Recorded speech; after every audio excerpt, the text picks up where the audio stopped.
Yeah, I know, run away from the nerve gas trap. You cheeky game, you. Alright. What killed me the first time? That was the fucking leapers. Okay, always open the door.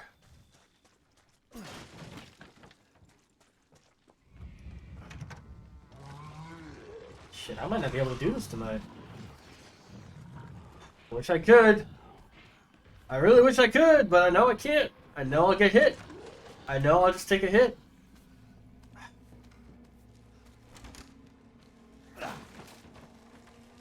What we got? We got gunpowder? Fuck yeah, gunpowder. Guess there was chem fluid in those crates. But I guess I'll never know. Oh, a burner.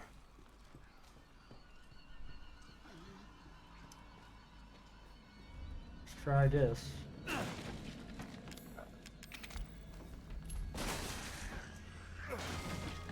Oh, alright. Handgun. Not too bad. Not too bad.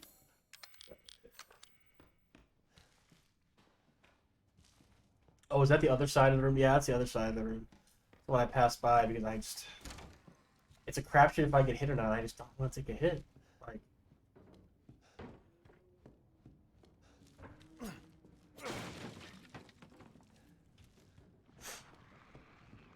I've, like, forgotten what it sounds like when you die normally, because I've died so many times and Ethan must die.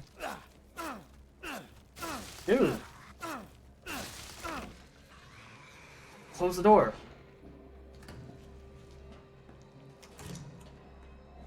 Come on, baby, what do I got? I got nothing. I got a 2-star over there, though. What's up? Follow me for funs and chills and thrills and spills. Let's go. Come on, I'm over here. And go. Oh, fuck, I was pretty close to it that time. You fucking dare.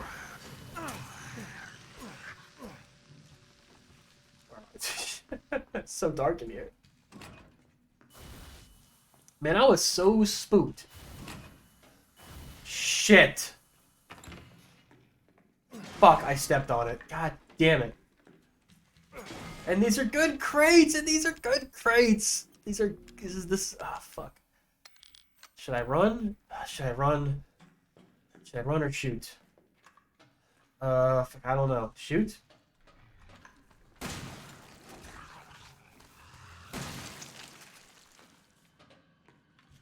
These 2 shotgun rounds, but I survived. Damn. I was too close to it. What's in here? What's in here, then? Burner fuel? Oh, because I have a burner.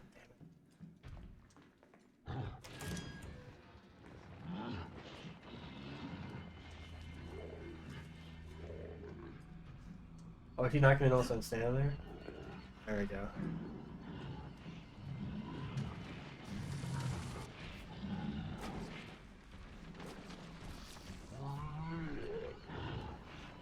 Get me. Oh, come on, man. I'm like right there, dude.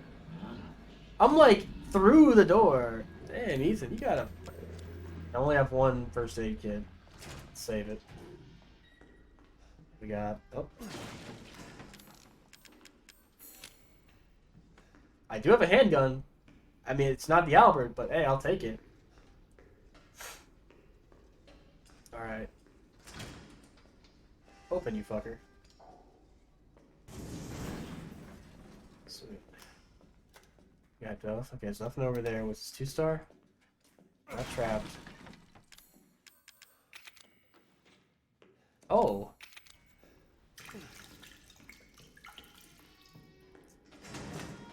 Sound effects just keep playing even though the animation is canceled. I love it. Come on. Start your walking.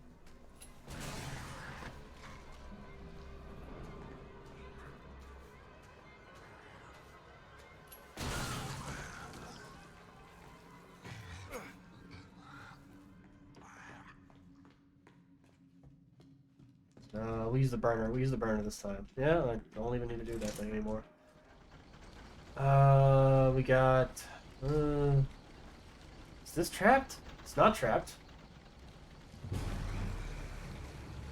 stand right here. I'll come down this direction, please. Thank you. Fuck.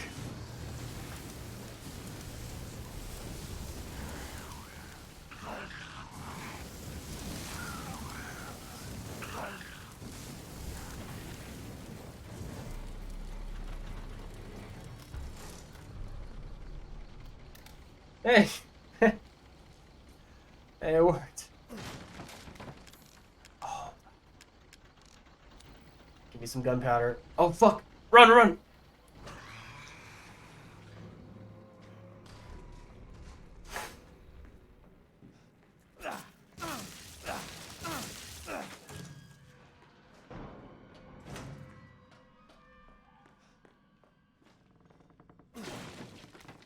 Fucking hell. Yeah. 3 things of chem fluid? Okay, we can get rid of that. Get rid of that.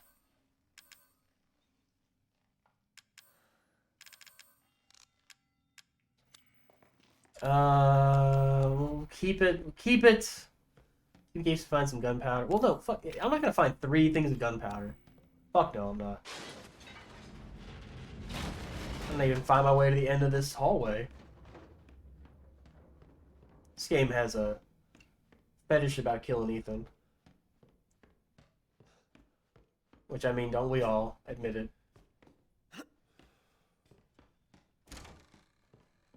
Fuck. There's nothing in there. Oh well.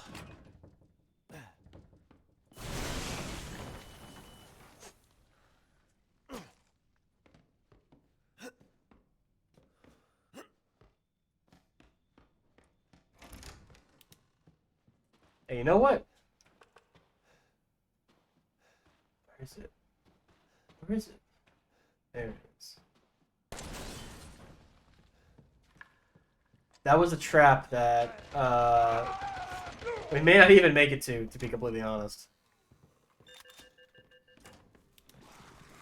Because I'm playing like a noob.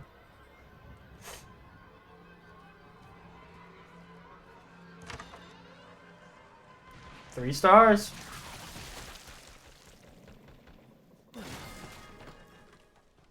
What is it?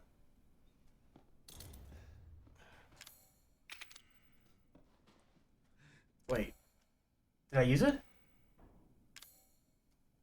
Did it work? Okay, it did work. Okay, fuck me.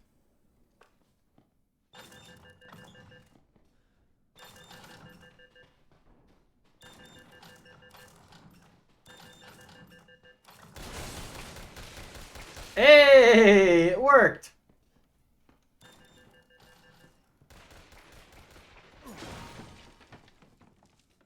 Oh, there's 2 of them. Wait, is this one? This one isn't trapped. What's that? Yo, what's going on?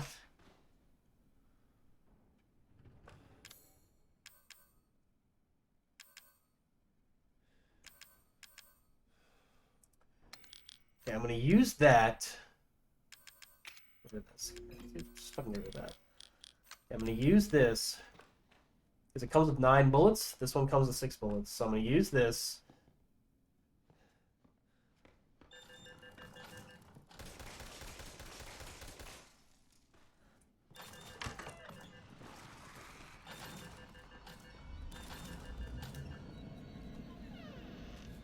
And we wait about 10-15 seconds.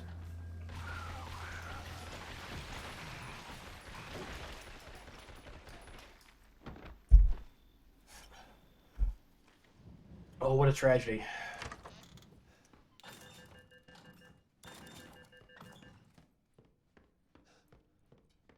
Give me something good. We got 1 star. Gunpowder, please? How many fucking first aid kits do we have? Jesus.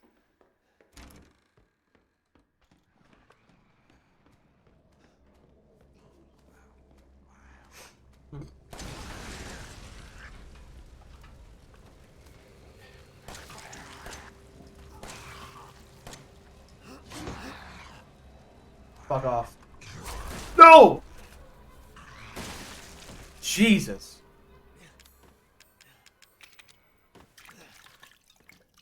Yep, use both of them. Fuck it.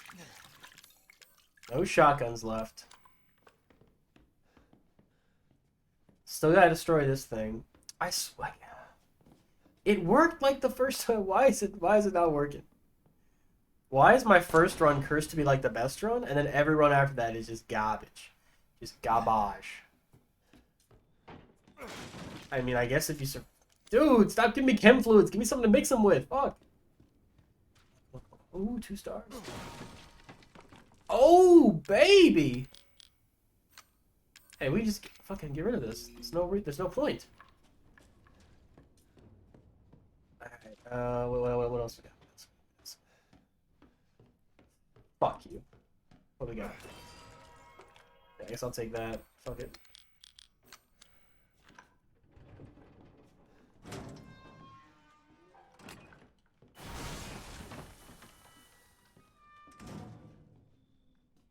Two? Okay, there's 2. A fucking burner? I don't want the burner. How dare you? How dare you offer me the burner? I just threw the burner away. Is this trapped? That's fucking trapped. 1 star. Psychostimulants too. Stop burning, please. We're not fucking around this time. Come on, come get me.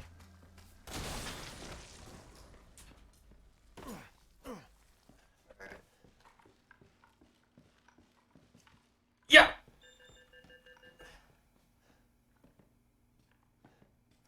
I have a small table compared to what...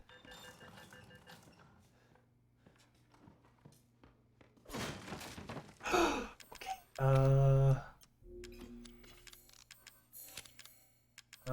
Keep that, maybe? Wait, no, before I do that, let's see what's at the end of the hall.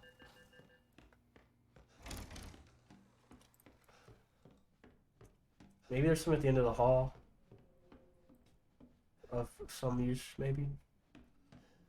Wish there was like a 3rd person option. I wish like you knew. Like, there's nothing there. Okay, there's nothing there. Okay, so fuck it. Okay, so I am going to... Okay, if it works, great. If not, I mean, fuck it. If not, I just have to do the whole fucking thing again. I mean, that's how it is. Enough room? Yeah, enough room. Alright. Get lucky. Use the machine gun. I'm gonna use the machine gun on the boss. Close. Close.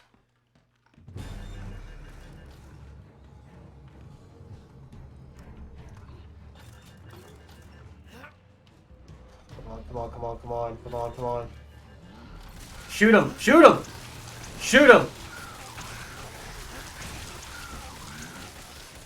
Shoot him!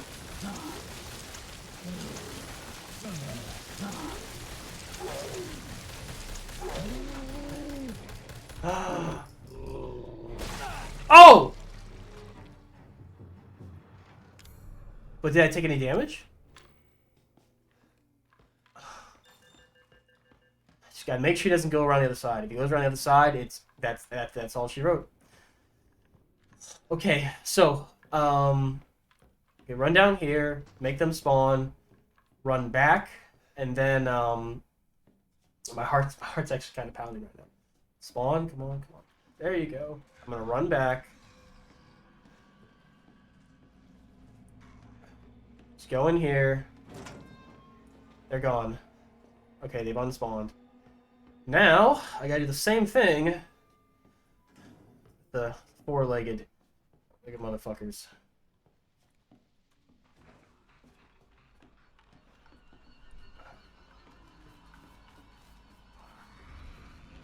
Come on, trip it up. Fuck, fuck, I'm fucked! Shit, I'm fucked!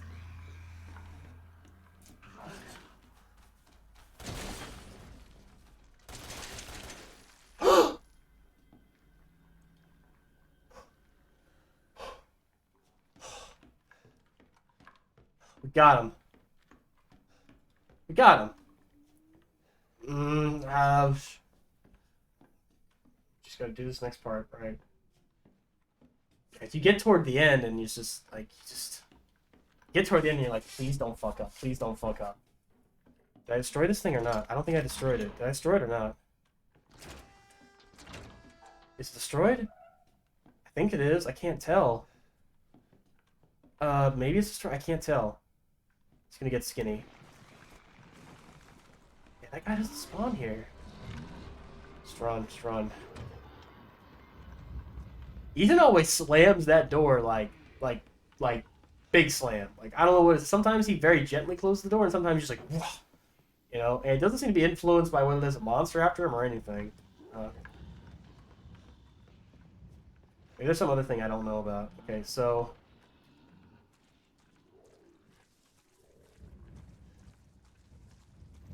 Where am I?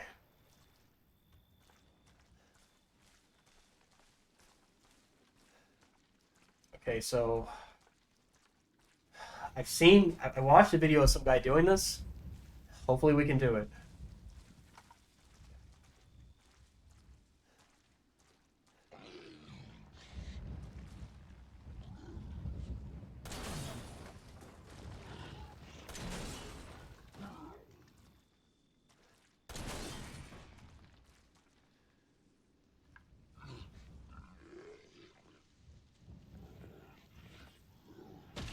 Oh, thank God. Oh, thank God. Oh, because he makes sounds before he dies and he explodes. Shit.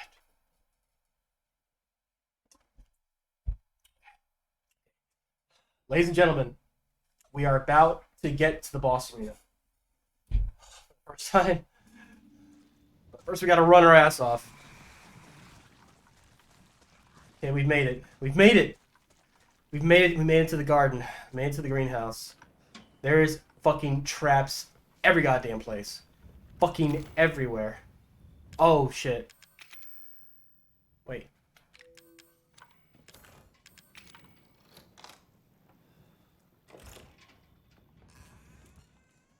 Okay.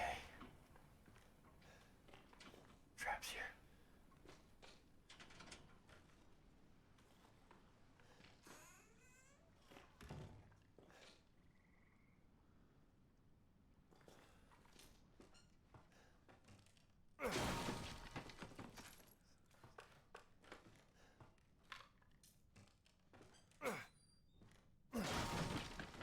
Oh!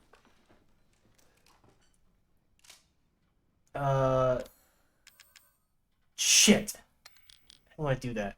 Fuck! It's a better handgun. Okay. We fuck it. If I fuck up before getting to the boss, like I blow myself up, oh. Oof.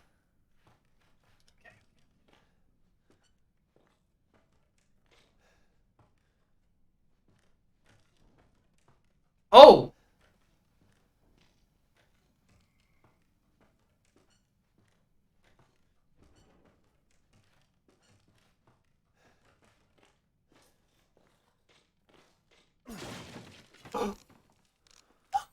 Uh, got a lot of handgun bullets. I don't really care for handgun bullets, honestly.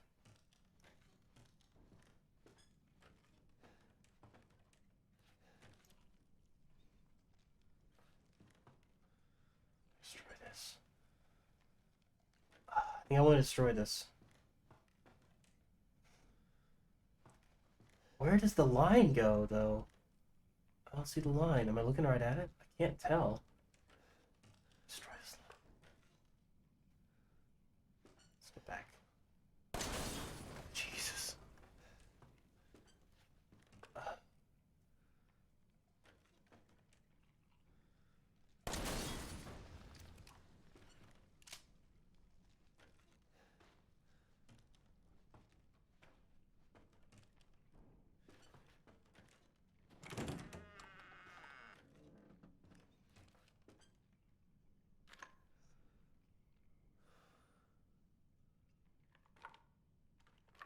I walk up these stairs, I'll spawn her.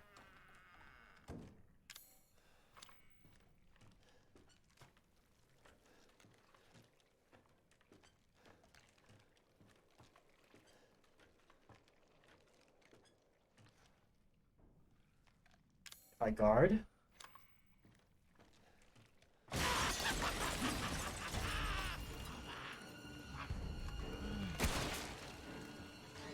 Okay. Now there's a trap right here. Duck. So the trap right here somewhere. Where is it? There it is. Okay, this corner is my friend. There are many like it, but this one is mine. Where is she? Where is she? Okay, there she is. There she is. Okay, so if she comes down to fight me,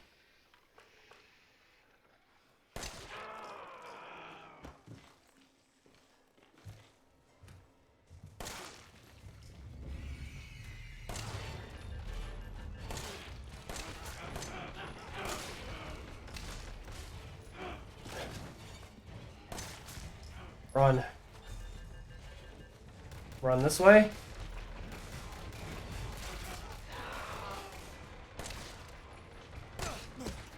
Fuck, it's hurting me! Oh, it's that.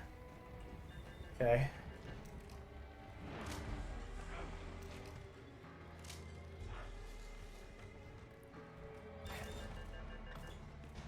Stay here. Stay here. Please wander around and get blown up. Yes! Settle down! Settle down! Come on now with me! We're gonna settle this!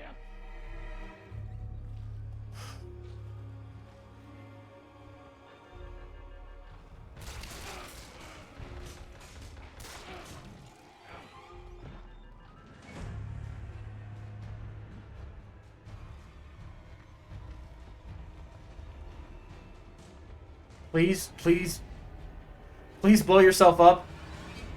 Please blow yourself up. Please blow yourself up or keep getting shot at, please.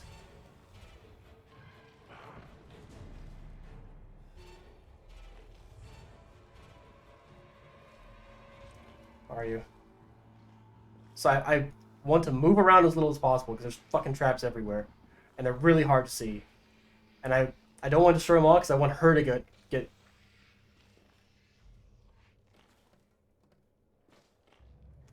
Where is she?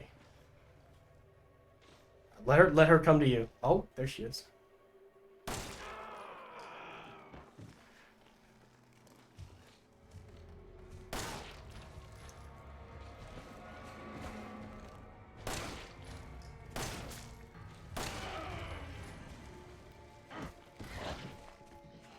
Don't hit me.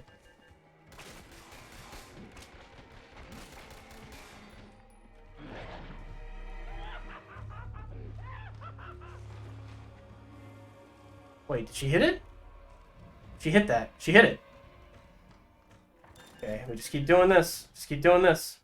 Just keep doing this. Just keep doing this.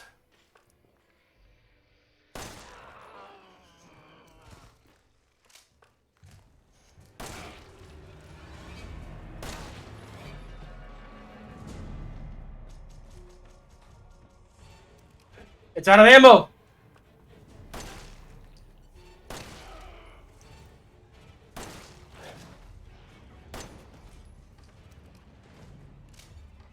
Now what? I don't know what to do now.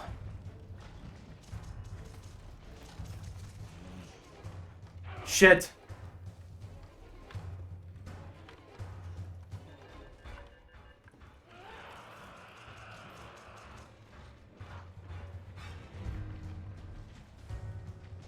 She gets shot down there. There's another... Oh!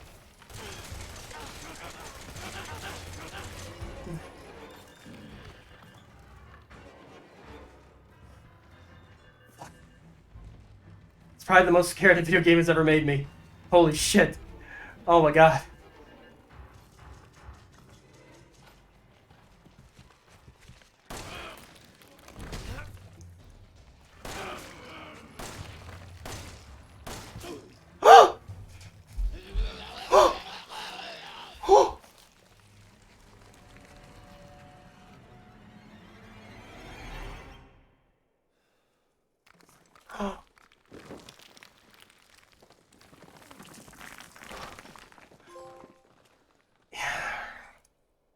That was it. That was the last one. Oh, that was the last trophy. That was it. That's it. It's done. That was the last trophy.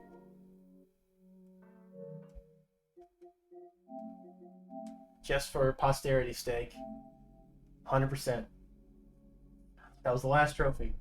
100%. All DLC complete. There it was. Ethan Must Die.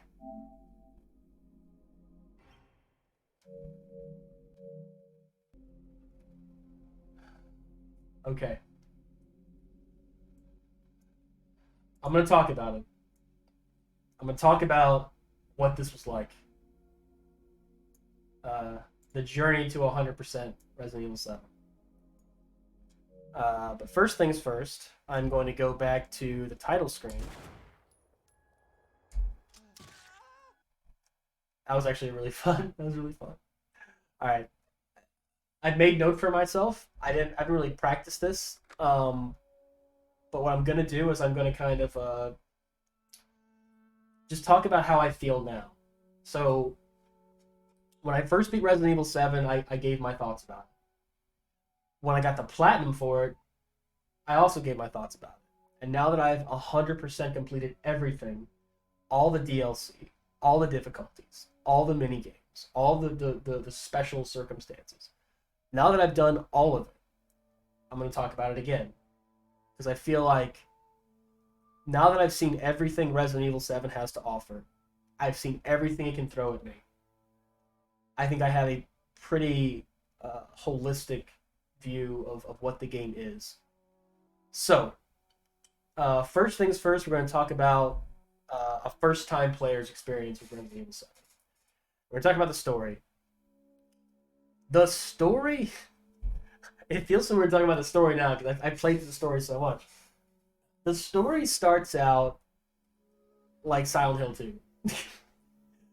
Man, stop drag racing in my backyard. What the fuck's going on over there? Anyway. The story... Resident Evil games, I don't think are really propped up by their story. I think they're more propped up by their setting and you think things like item resource management, tactical saving, things like that. I don't really think the stories in Resident Evil games are that great. They're cheesy as hell, and they're definitely horror movie fodder. They're definitely B-movie plots. Resident Evil 7's story is like a step up above that. Resident Evil 7's story is probably the most mature? It's probably the most fully realized story of any Resident Evil game I've played. I haven't played all of them. There are twists, there are turns, there are things you didn't expect, but in retrospect, you know, all of that stuff was there to kind of lead you to the twist. And I'm just going to say what the twist is, because fuck it, why not? When you start the game out, you go to Louisiana, and everything's just fucking weird. You're in this house that's like dilapidated. The people are like apparently missing, and you find your wife and she tries to kill you. She looks like she's possessed.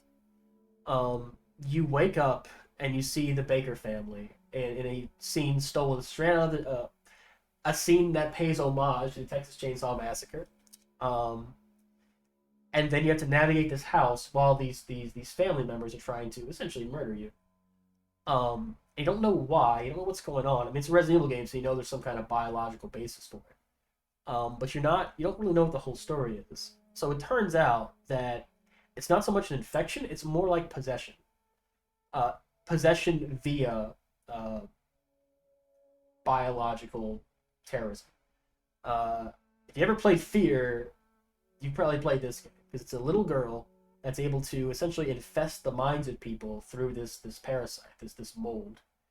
The game is kind of contradictory about how fast it happens, or when it can happen, or who it can happen to. Like, for example, when you see it on the ship, it seems like it happens instantly.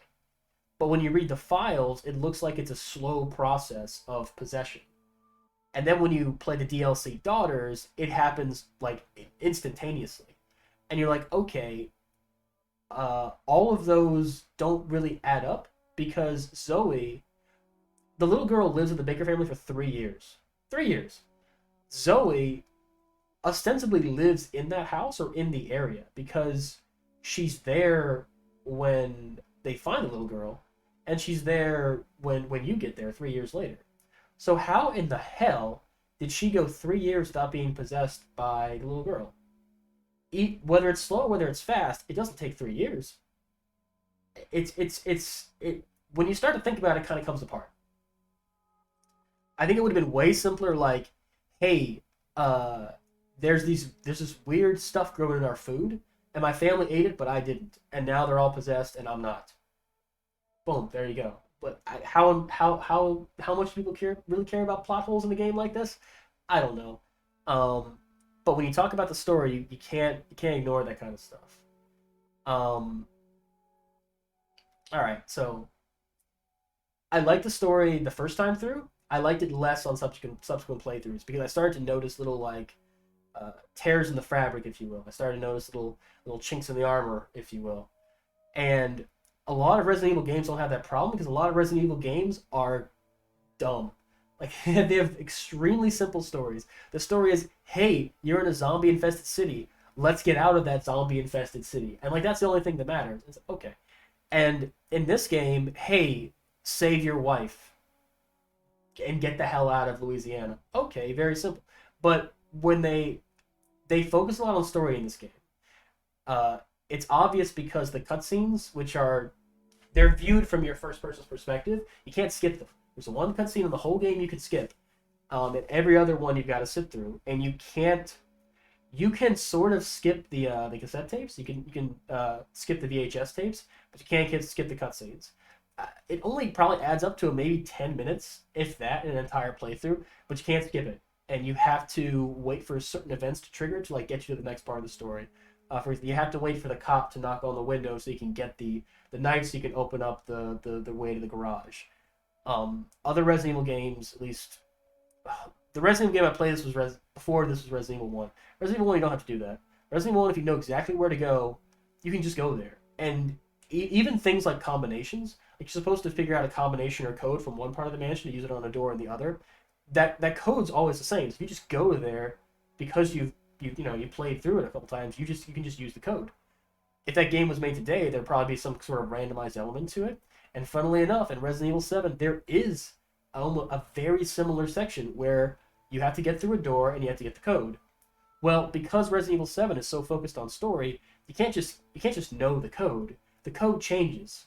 Um, so you have to go the way the game wants you to and go through the cutscenes and go through the story every moment. It's very linear. When I first played through, I said it's like Resident Evil 1 if it was made today. And I stand by that. Um, I am not the biggest fan of the amount of cutscenes, the amount of story. I'm not a fan when the story intrudes on the gameplay. And to be fair, Resident Evil 7 tries to have its cake and eat it too. It kind of forces you to look at these cutscenes, but there's a lot of things you can skip. You can skip almost all the cassette tapes. You can skip exactly one cutscene. If a character's talking to you, you can just run away from them. Um, but there are times when you'll lose control of Ethan and you'll just have to sit through whatever, and you can't skip it, and that's kind of annoying. I guess go right into gameplay. The gameplay of Resident Evil 7, after you play the DLC, like the DLC is like the VR missions of Resident Evil 7. Like Resident Evil 7 gives you like a baseline understanding of like what you can do and how you can interact with the enemies. And the DLC is like a final exam. And they kind of throw new things in at you. I think Ethan Must Die is the ultimate test of like how well you know what the enemies do, how well you can use the environment to your advantage, how well you've memorized the layout of the Baker estate. I think if you play through Ethan Must Die, you can literally make a map from memory of like the Baker estate because it's like burned into your mind, you know. It's the same way with the mansion of Resident Evil 1. I think the Baker estate is as compelling a character and setting as the Spencer Mansion from Resident Evil 1. And I love that. I love the setting. The gameplay is also interesting. With the chem fluid system, you can basically choose whether to have more healing or more firepower. So as you kind of evolve and as you figure out what kind of playstyle works for you, you can figure out where to tailor it to. It's not the first time Resident Evil did this. Resident Evil did this in Resident Evil 3 with the gunpowder system. But you couldn't turn gunpowder into healing. But in this game, you can. So let's say you just never get hit. Then fuck it. You're going to save all your gunpowder for... you're going to save all your chem fluid for gunpowder. And you still do get herbs, and there are still first aid kits around. You just won't have as much. But if you don't get hit, you don't need them. So it has an interesting difficulty that you kind of choose for yourself. It's not just, was it amateur, normal, and Madhouse. Or, I'm sorry, easy, normal, and Madhouse. So I like that. Overall, I think Resident Evil 7 is strongest on a first playthrough. If you've never played Resident Evil 7, play through it. Play through it once. I'm not going to say play through it like 18 times to get all the trophies and to get all the endings and to do all this nonsense. I don't even recommend. I mean, playing through on Madhouse is definitely a challenge, but like play through it one time. This is a game that's worth experiencing at least once, and you owe it to yourself to do it.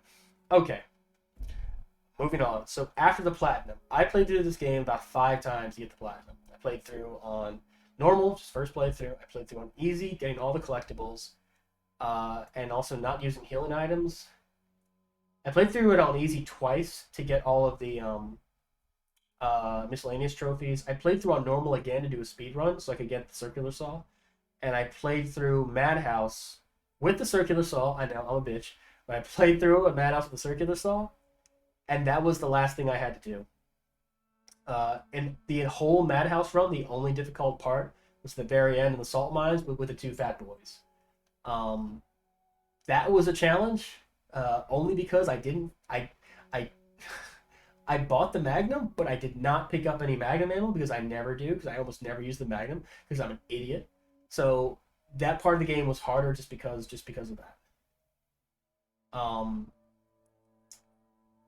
The platinum, like, I thought by the time I got the platinum, I understood this game. I was wrong. I was very wrong. I didn't understand the depth of the mechanics. I didn't understand how important it was to double tap X when you get up to a door so you open it faster. There's a lot of dumb things I was still doing even when I got the platinum. I didn't really understand the importance of ducking. I didn't really understand how powerful the knife is, or how powerful it is, the fact that it doesn't break. I didn't really get a lot of the nuance of the game that the DLC kind of forced me to learn. The mechanics, there is some depth to them, and there's only a handful of enemies, but every one of those enemies changes the way you approach combat. I would much rather have fewer enemies with more variety in the way you approach them than to have a ton of enemies that are basically all the same. Resident Evil games, I think, are very good about doing that. Most Resident Evil games are good about doing that, about giving you a variety of enemies and not just enemies that are just stronger just because. With that being said, let's move on to the DLC.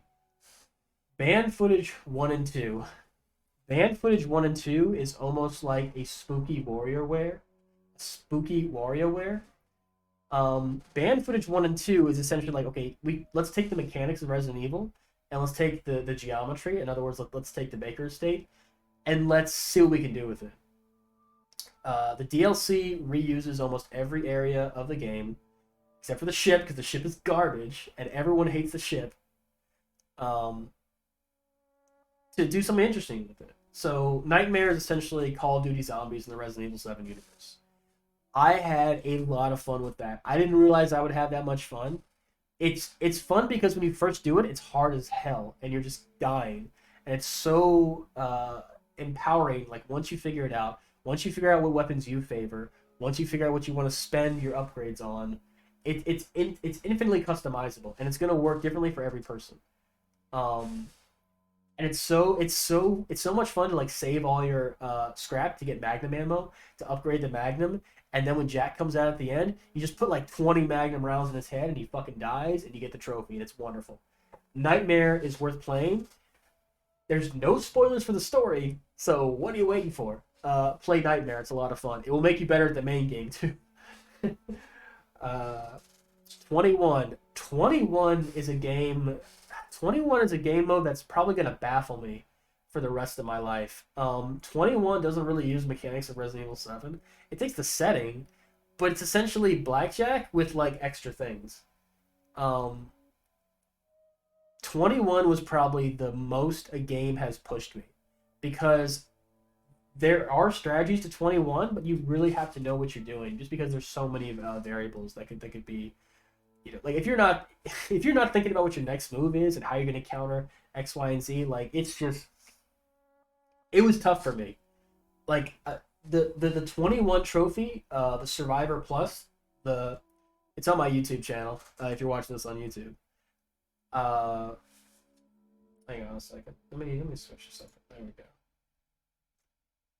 Now I'll switch to this. I'll keep this. I'll pull up the trophies.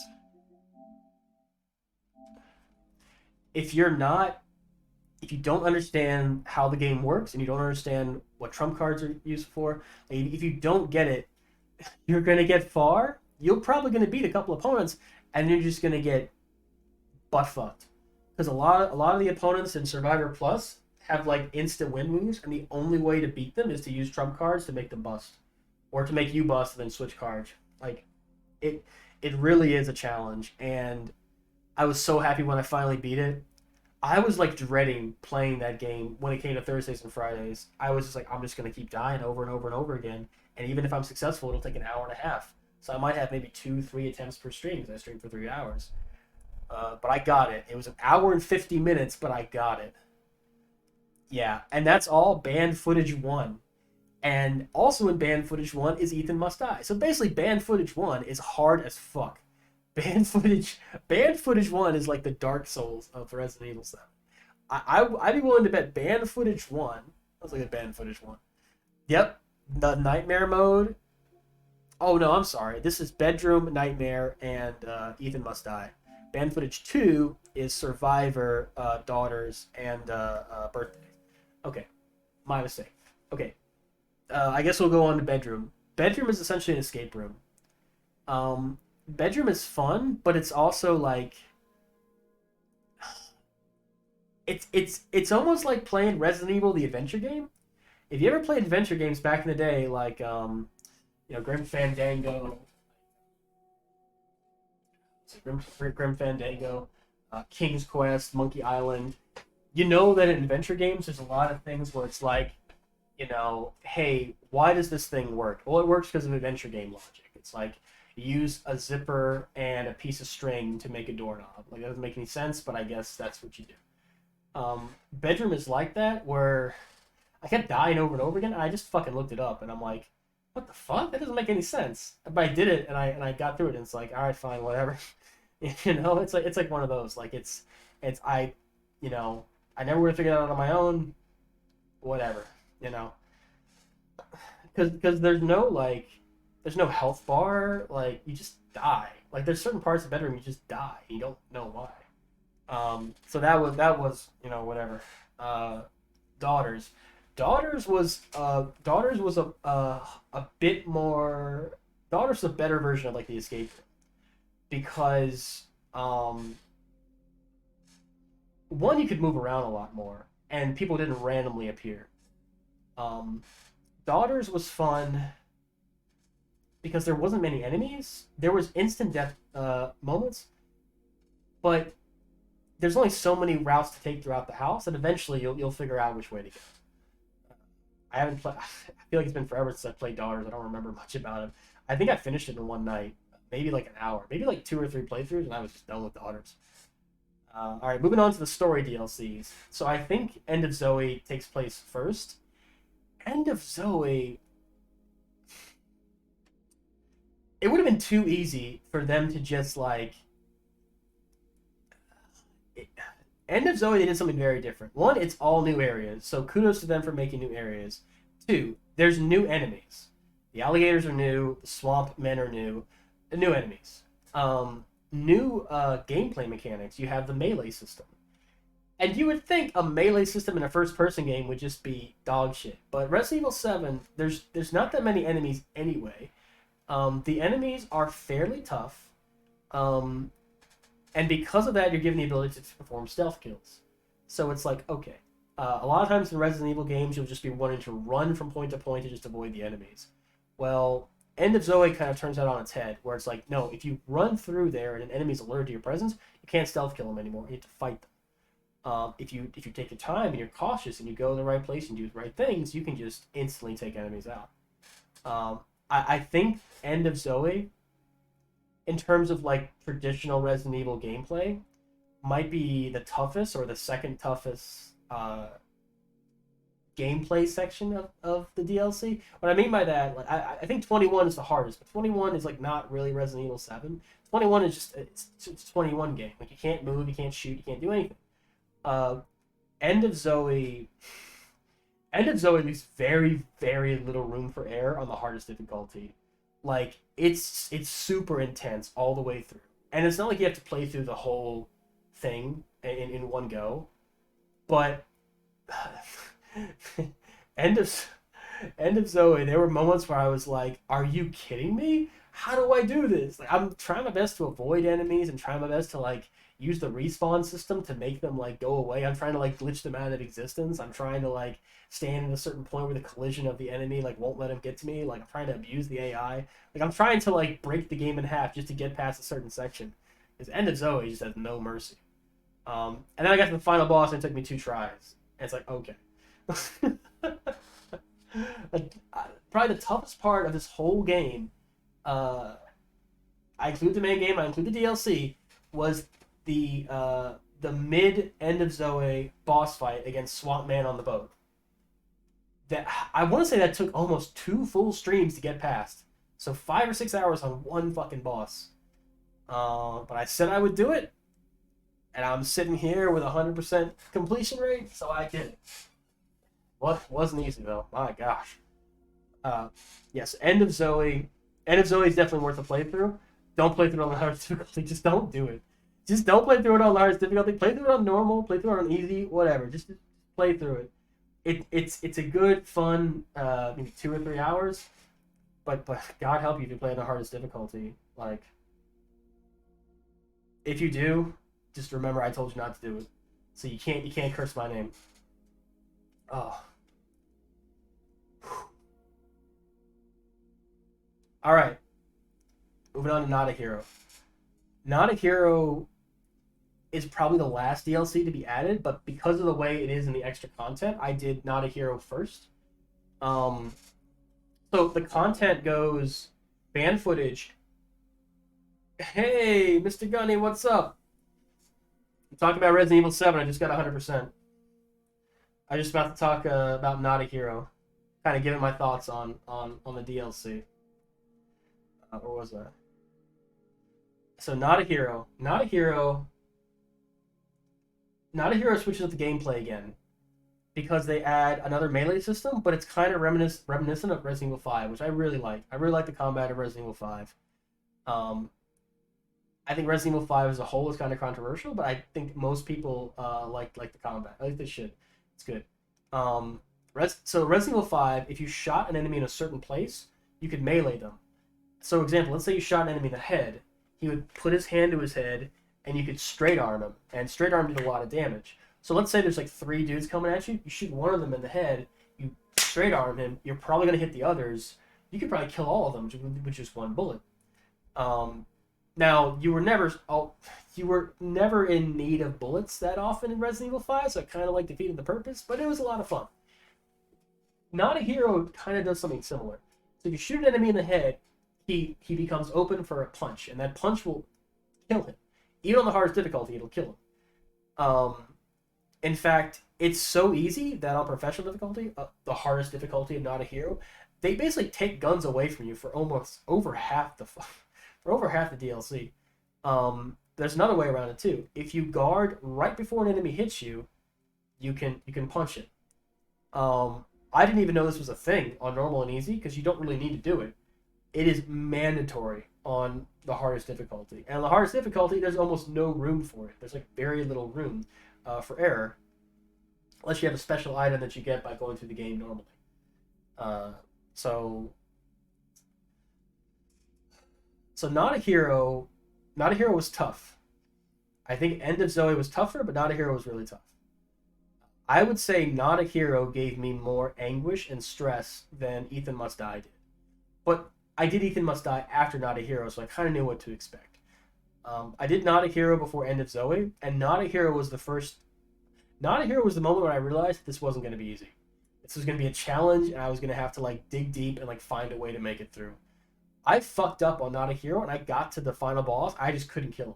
I just didn't have enough ammo to kill him, and I swallowed my pride. And I played through professional difficulty again, and it really wasn't easier the second time through. It is brutal.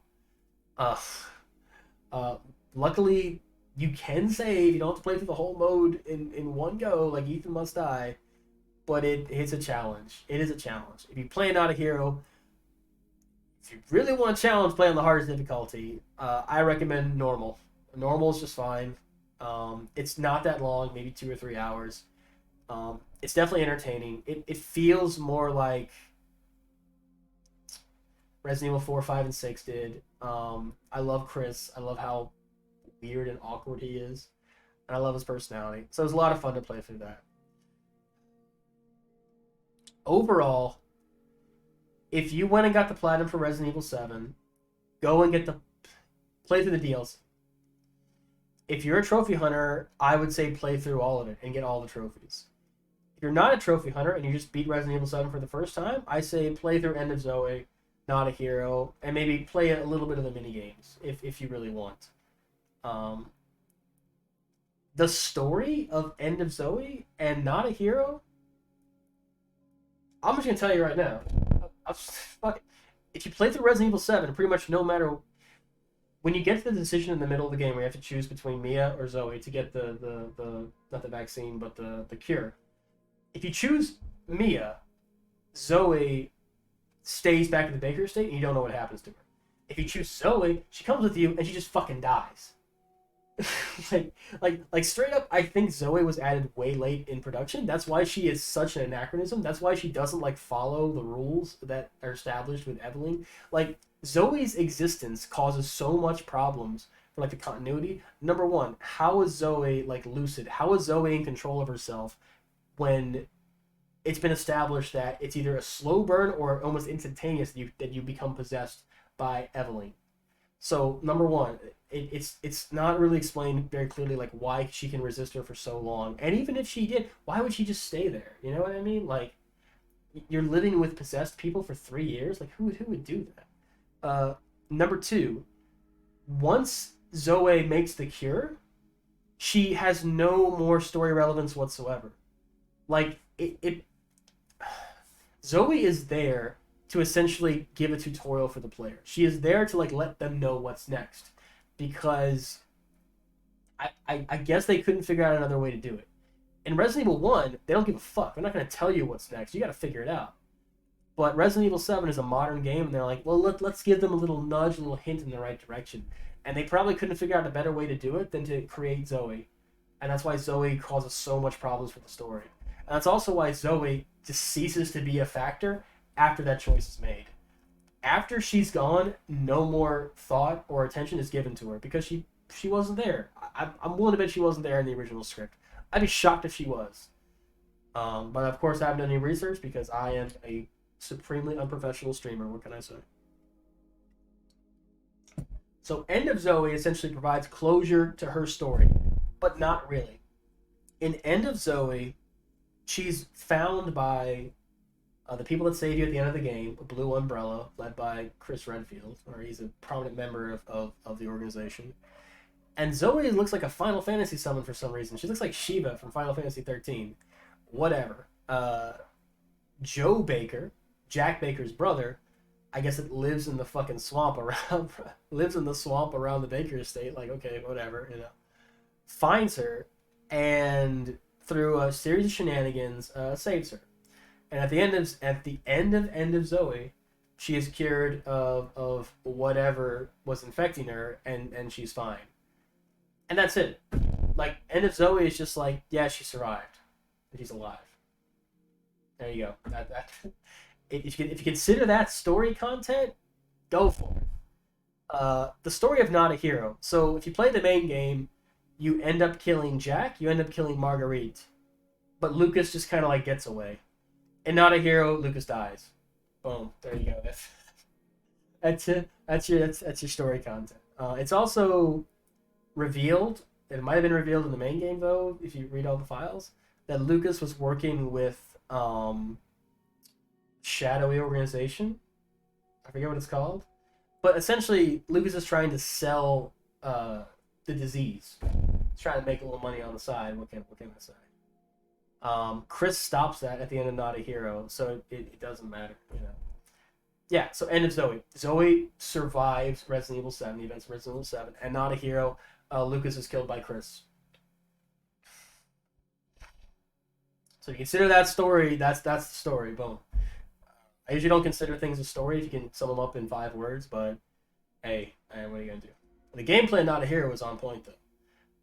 One of the things I was missing from Resident Evil 7 was a decent laboratory. Like if you played a Resident Evil game, you know at the end of the game you're gonna be going through a laboratory, you're gonna find out what Umbrella's been doing, and you're gonna fight a big old fat old monster. And that's how Not a Hero is. you end up in a laboratory. For some reason, it's just there, and you kill Lucas in I think a generator room or something like that. But yeah, lots of fun. Overall, this is probably the most challenging 100% I've ever done. I think it eclipses Spec Ops The Line. Spec Ops The Line, as tough as it was only 6 hours. It was only 6 hours, and then it was over. It's like a very, very long Band-Aid. I started playing Resident Evil 7 back in early September. It is now going on late November.